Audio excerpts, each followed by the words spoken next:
네, 대선 지방선거에서 승리한 국민의힘에서 왜 이런 거친 싸움이 벌어지는 걸까요? 정치부 이현수 기자와 풀어보겠습니다. 네, 이 기자, 이 싸움을 시작한 사람 정진석 의원이잖아요. 왜 한 건가요? 네, 싸움의 시작, 정진석 의원의 이 SNS 글에서 시작이 됐습니다. 네, 지도부 측근에 당협 쇼핑을 허용하고 공천 혁신을 운운하는 건 이율배반적인 게 아니냐. 이준석 대표가 혁신위를 띄워서 공천을 개혁하겠다고 나서자 이렇게 비판한 건데요. 왜 이렇게 비판하고 나왔느냐? 바로 총선 공천권을 휘두를 수 있는 차기 당권을 위한 것이란 해석이 나옵니다. 정 의원 당권 도전 후보 중 한 명인데요.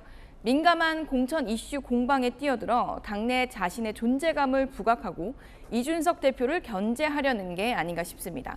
정 의원 스스로는 당내 최다선 의원으로서 쓴소리를 한 것일 뿐이다, 이렇게 말하고 있습니다. 그런데 여기서 이준석 대표 지금 먼 우크라이나에서도 막 실시간으로 SNS 올리고 표현도 상당히 거칠었단 말이죠. 이준석 대표는 왜 이렇게 거칠게 받아치는 건가요?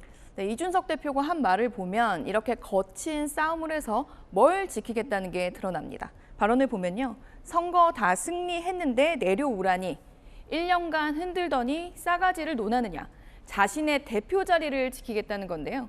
그러기 위해선 호락호락하지 않다는 걸 보여야 할 텐데요.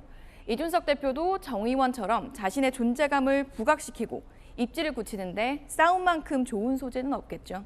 근데 이번 싸움에 등장하는 또 한 명의 인물이 있잖아요. 바로 윤핵관으로 불리는 이 권성동 원내대표인데, 이 권 원내대표 처음엔 좀 이 대표를 비판하는가 싶더니 지금은 중재자 같은 모습 보이고 있어요. 이건 또 왜 그러는 거예요? 네, 아시다시피 지난 대선에서 일명 윤핵관과 이준석 대표 엄청 싸웠잖아요. 그렇죠. 지금도 서로에 대한 감정이 좋을 리는 없는데요. 정진석 의원이 이 대표를 비판하고 나오니까 굳이 말릴 필요는 없지 않겠습니까? 게다가 친윤계도 다음 총선 공천권을 쥐어야 하는 만큼 이 대표를 견제해야 하는 입장인 것도 맞고요. 그런데 감정 싸움이 격해지면서 여당 내홍이 새 정부, 특히 윤석열 대통령보다 더 부각되는 상황, 이것 역시 달갑지만은 않겠죠. 그러다 보니 중재를 하는 모양새가 된 게 아닌가 싶습니다. 권성동 원내대표 오늘 이런 중재안을 냈습니다. 공천 룰을 혁신위에서 논의해야 할지 의원총회에서 의견을 수렴해야 한다. 네, 그렇군요.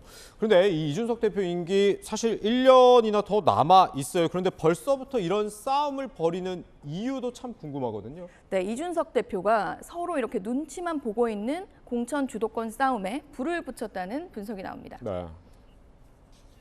공천 시스템의 예측 가능성을 좀 제고하겠다. 소위 말하면 이해할 수 없는 전략 공천, 이런 것들을 최소화해야 되겠죠.